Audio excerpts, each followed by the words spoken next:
Should you sell digital marketing to small businesses? I don't think so. Stick around to find out why.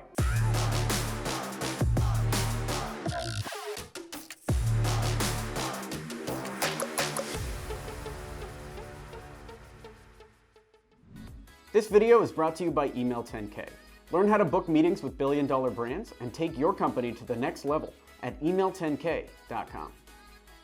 When I was first getting started in entrepreneurship, I thought it would be so easy to sell something to restaurants. And I did it. I sold copywriting to restaurants, menu rewriting services. I've talked about that a few times on the site. I had a couple clients and it was fine, meaning I got $50 to rewrite some menus. One time I got $100 and it was a lot of work, but it was money coming in. So I don't want to hate on small business and I don't want to hate on people that sell to small businesses. It's just not something that I recommend people do, and it's not something that I would ever do again. And that's what I want to talk about in this video, because a lot of agency owners, a lot of service business owners will get stuck in this trap of selling to local businesses because it's fine. Meaning, like, you can make money doing it. My little brother Terrence just started his agency about 6 months ago, and he's making a good living selling to these local businesses, doing social media for $200 a month or selling a website for $400. I don't want to hate on that because selling to these local businesses is a way into entrepreneurship for most people, including myself. But you don't want to stay there for long. You do not want to be selling to these small businesses, and that's what I want to talk about in today's video is reasons why you need to get up to the next step. I've sold to enterprise. I did social media for Tyson Chicken, right? Like, we've done a lot of these major websites. I've sold to the Golden Geese, which are small to medium-sized businesses between $5 and $150 million in revenue. And I've sold to the mom and pops, which are the local businesses that make under $5 million in revenue. And I can tell you, without a doubt, the $5 to $150 million client range is the best range to sell services to. So let's go through a few reasons not to sell digital marketing to small businesses. The first one is pricing. Small businesses cannot afford to pay the price that you want. Sure, you can get $200 a month for social media services, and you might think that that's great. If you're a new entrepreneur, $200 a month for doing nothing, 3 posts a month, you could be doing pretty well with that. But what if I told you that if you went to a slightly bigger business, you could be getting $3,000 a month for the same work, or even 10 or 15 or 20,000 for the exact same work. And here's the difference. So let's say you're managing social media for Joe's New York Pizza LV. They have 2 locations.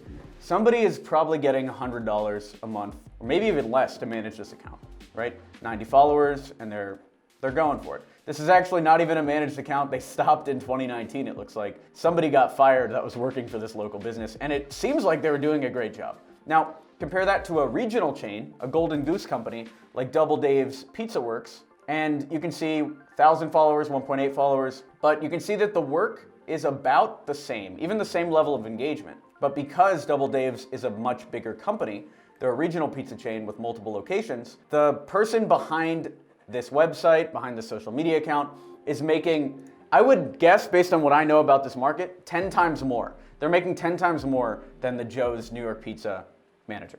And that's what you can do when you start working with slightly bigger clients. It's not like the workload changes at all. It's just now they're paying more because they're a bigger business and they can afford it. Another big reason to avoid the small companies and start working with the Golden Geese companies is the potential for results. For a small corner shop, there's only so much you can do with SEO, with a $200 budget, or ads or anything. So you will be limited in terms of what you can do as a person. Don't we all want to grow? Meaning, like, don't you want to increase the size of your results and get more wins for your portfolio? I know I want some major case studies, and the bigger case studies you have, the better you can do. So if you're not able to succeed because you only have a $200 a month SEO budget, you are holding down your entire career working with a small business. Versus if you work with a slightly larger business, maybe they give you 20,000, now you can actually rank #1. Now you can have some of these screenshots where you're generating massive amounts of traffic for these businesses, and you can use that to get bigger and bigger clients. It's exactly what we talk about in Email 10K. We actually talk about how to borrow other people's case studies so you can skip this initial grinding period. Another big reason to avoid small businesses is the sales process is sometimes unreasonably complex. Meaning, let's say you're working with like a husband and wife team. Now, the wife might want to work with you, but the husband doesn't. Maybe the son is the one trying to push the whole thing through. Like, there's way too much family drama. There's stuff to deal with. Maybe they have like other vendors. Like, there's too much happening. Versus If you're working with a Golden Goose company, they've worked with other vendors before. You're not like mom and pop and you, right? You're not like the third person coming into this company. You're one of 1,000 employees and probably 100 vendors. So they're used to working with people like you, and that means the sales process is way more consistent and scalable. That means you don't have to be worrying about drama. You don't have to be getting yelled at by small clients over a $200 budget. No, you can throw all that out and you can just predictably close deals if you avoid these small businesses. Another big reason to avoid these is expectations. When somebody is spending their last $200 on you, they are going to manage the crap out of you. They're going to be on top of you and just trying to get every cent out of you. Versus if somebody is giving you $2,000 out of just this giant stack of cash, they're not even gonna care. I do this within our companies. We're a Golden Goose company across like X27 and all of our brands. And we spend thousands of dollars on one freelancer and I'm not managing it. Somebody on the team is dealing with that. Like, I don't even care. So when the scale increases, the amount of management that you have to deal with goes down. And with the larger Golden Geese, it's even better. Someone might give you $30K and then not talk to you for months and just expect you to do your work in a silo. That happens all the time. We have clients for X27 that are paying consistently $6,000 a month who we never hop on a call with because they get enough meetings and they're just fine. They never talk to us. And you can have that same thing happen. Imagine never having to be yelled at again by a client. That's what you can get by doing email 10K and moving up from these small businesses. Another big reason to avoid small businesses is you don't really want to work with somebody that has a lot of unknowns or a low knowledge of marketing. Meaning, you talk to a pizza restaurant, and let's say they just get all their clients from walk-ins. They've never tried SEO before, they've never tried social media before, they've never done an ads campaign or anything. They have a crappy website. You are going in blind, and now you're taking $200 a month to improve their marketing.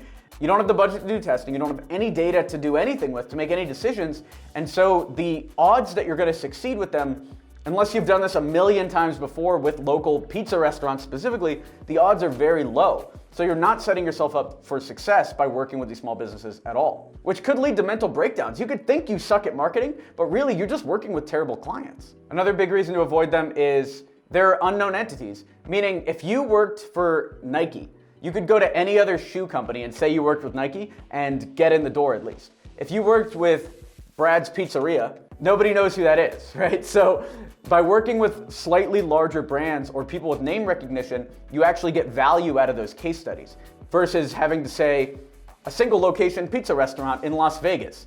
That is a much longer sentence to put into a cold email than saying Domino's. I worked with Domino's.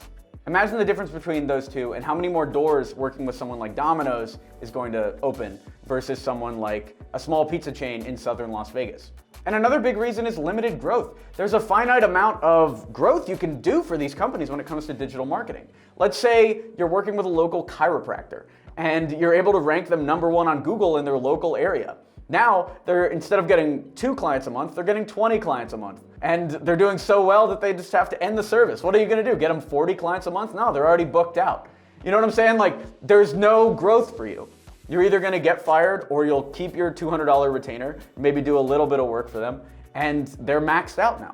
Versus if you're working for a national brand or you're working with someone with multiple locations, now you can continue to grow as your skills grow, your budgets increase, and you're actually going somewhere. You're not stuck at the $200 a month mark. So if you want to break out of this small business trap, go over to email10k.com, hop in the course, and we'll teach you how to get meetings with $1 million brands, $1 billion brands, and the Golden Geese. We will break this trap for you, and you can actually build your agency into a 7-figure agency. This video is brought to you by Email 10K. So you don't have a business idea, huh? Do you want to know what the best business to start is, regardless of market conditions? Check out the free presentation at email10k.com. We have over 200 students that are crushing it using this business strategy, even during this time. So check that out, email10k.com. Thanks for watching. I'm Alex Berman. Feel free to like this video to encourage this type of content on YouTube, subscribe for more content like this, and stick around because we have a ton of great videos in the archive. Just watch some of our past videos. Thanks for watching. I'm Alex Berman.